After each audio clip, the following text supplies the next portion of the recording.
মাঝ সাগরে সারিবদ্ধভাবে চলা যুদ্ধজাহাজ থেকে অদৃশ্য শত্রু লক্ষ্য করে ছোড়া হয় একের পর এক গুলি।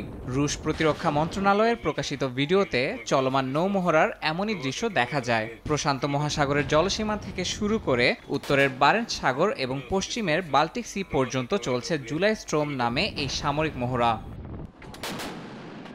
মহড়ায় অংশ নিচ্ছে ১.৫ শতাধিক যুদ্ধজাহাজ ও পারমাণবিক সাবমেরিন। সঙ্গে রয়েছে ১২০টি যুদ্ধবিমান, ১০টি ভূমি থেকে উৎক্ষেপণযোগ্য ক্ষেপণাস্ত্র ব্যবস্থা এবং প্রায় ১৫,০০০ সেনা সদস্য। পুরো অভিযানের নেতৃত্বে রয়েছেন রুশ নৌবাহিনীর প্রধান অ্যাডমিরাল আলেকজান্ডার মোইসেভ। বারেন্টস সাগরে রুশ নর্দার্ন নৌবহরের ওরেল সাবমেরিনের কৌশলগত চলাচল ধরা পড়েছে ভিডিওতে। প্রশান্ত মহাসাগরের নৌবহর ক্রুজ মিসাইল সহ বিভিন্ন ধরনের ক্ষেপণাস্ত্র দিয়ে নির্ধারিত লক্ষ্যবস্তুতে আঘাত হানে। একই সঙ্গে বাস্টিয়ান ক্ষেপণাস্ত্র ব্যবস্থা থেকেও সমুদ্রে টার্গেট করা হয়। বিভিন্ন জরিপ অনুযায়ী বিশ্বের তৃতীয় সর্ববৃহৎ নৌবাহিনী রাশিয়ার। ইউক্রেন যুদ্ধে কিছুটা ক্ষতির মুখে পড়লেও এই মহড়া দেশটির সামরিক সক্ষমতা ও সমুদ্র দখলের ক্ষমতা আবারও জানান দিয়েছে আন্তর্জাতিক পরিসরে।